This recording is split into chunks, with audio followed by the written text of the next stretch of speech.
தம்பட்டம் அடித்து கொண்டிருக்கிறது என்பது மட்டுமல்ல, ஏதோ இந்தியாவுக்கே வழிகாட்டி கொண்டிருக்கிறார்களாம். இன்னைக்கு இந்தியாவுக்கே வழிகாட்டி கொண்டிருப்பவர்கள் இந்த டாஸ்மாக் கமிஷனில் மிக அதிகமாக ஊழல் நடந்திருக்கிறது என்பதை மாநில தலைவர் அண்ணாமலை ஏற்கனவே வெளிப்படுத்தி இருக்கிறார். இதில் என்ன சொல்கிறாருன்னா, செந்தில் பாலாஜி 1000 கோடி அப்படின்னு அவங்க சொல்கிறதுக்கு முன்னால் அண்ணாமலைக்கு எப்படி தெரியும் அப்படின்னு கேட்குறாரு. ஊருக்கே தெரியுது, இதே பத்திரிகைக்காரங்க தானே எழுதி கொண்டிருந்தீர்கள்.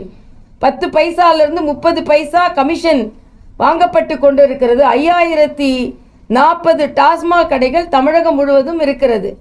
இதில் நீங்கள் நினைவு கூர்ந்தீர்கள் என்றால், சில நாட்களுக்கு முன்னால் பார் அசோசியேஷன் நான் வக்கீல் பார் அசோசியேஷன் சொல்லலை, டாஸ்மாக் பார் அசோசியேஷன் அவங்க ஒரு கூட்டம் போட்டு என்ன சொன்னாங்கன்னா, இந்த டாஸ்மாக் கடையிலையும் எங்களுக்கும் இவங்க கரூர் பார்ட்டி கேட்குற கமிஷனை கரூர் பார்ட்டி கராராக கேட்குறாங்க. இந்த கரூர் பார்ட்டி கேட்குற கரார் கமிஷனை எங்களால் கொடுக்க முடியல அப்படின்னு சொல்லி ஏற்கனவே தமிழ்நாடு டாஸ்மாக் பக்கத்தில் பார் வைத்திருக்கிற அசோசியேஷனை சார்ந்த அந்த முதலீடு செய்திருப்பவர்கள் எல்லாம் ஏற்கனவே ஒரு குற்றம் சாட்டி இருந்தார்கள். அது மட்டுமல்ல, இது பல எஃப்ஐஆர்கள் பதிவு செய்யப்பட்டிருக்கிறது. அந்த எஃப்ஐஆரின் அடிப்படையில் தான் இந்த மதுபான ஊழல் விசாரணையே புலன் விசாரணை பிரிவினரால் நடத்தப்பட்டு கொண்டிருக்கிறது. இதில் உதயநிதி ஒன்று சொல்கிறாரு. என்ன சொல்கிறாருன்னா, மொழி பிரச்சனையை மறைப்பதற்கு இந்த டாஸ்மாக் ஊழல் பிரச்சனையை வெளியே கொண்டு வருகிறார்கள் என்று சொல்கிறார்கள். நாங்கள் சொல்கிறோம், டாஸ்மாக் ஊழல் பிரச்சனையை மறைப்பதற்காகத்தான் நீங்கள் மொழி பிரச்சனையை கொண்டு வருகிறீர்கள் என்று நாங்கள் சொல்கிறோம்.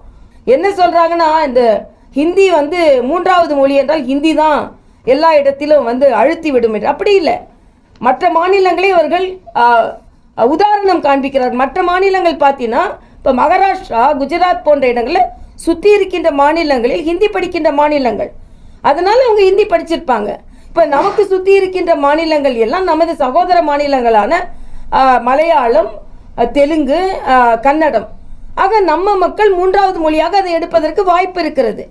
ஆக ஒரு சகோதர மொழியை கூட நீங்கள் வேண்டாம் என்று சொல்லிவிட்டு, நான் மறுபடியும் முதல்ல ஒரு கேள்வி கேட்டேன்.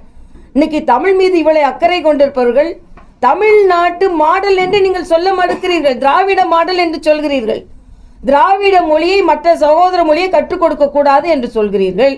ஆனால் தமிழ்நாட்டு மாடல் என்று சொல்வதில் இன்னைக்கு தமிழ்நாட்டு ஸ்டாலினோட பெயர்லையும் தமிழ் இல்லை, அவரோட ஆட்சியின் பெயரிலும் தமிழ் இல்லை. அப்போ எங்கே தான் தமிழ் இருக்கிறது? ஆக தமிழை இவர்கள் தான் மிகவும் மோசமான நிலைக்கு எடுத்து சென்று கொண்டிருக்கிறார்கள். இன்னொரு வாதத்தை வைக்கிறாங்க.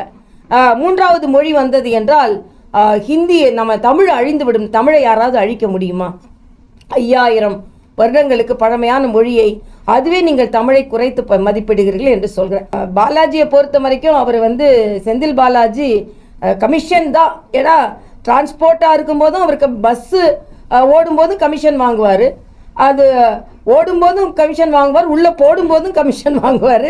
ஆக எல்லாத்துலேயும் கமிஷன் வாங்குகிற ஒரு நபரை வைத்துக்கொண்டு இன்னைக்கு மிக துணிச்சலாக பேசி கொண்டிருக்காரு. இவரை எதிர்த்து வழக்கு தொடர்ந்ததே இன்னைக்கு முதலமைச்சர் ஸ்டாலின் தான். அதுக்கு என்ன பதில் சொல்ல போகிறார்?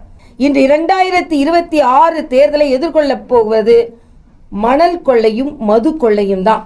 ஆக இந்த இரண்டும் தான் 2026 ஸ்டாலின் அரசை வீட்டிற்கு அனுப்புவதற்கான கொள்ளைகள் நடந்து கொண்டிருக்கிறது என்பதை நாங்கள் வலிமையாக குற்றம். பிளே ஸ்டோர் மற்றும் ஆப் ஸ்டோரில் இருந்து பாலிமர் செயலியை QR கோடு மூலம் பதிவிறக்கம் செய்யுங்கள். செய்திகளை உடனுக்குடன் பெறுங்கள்.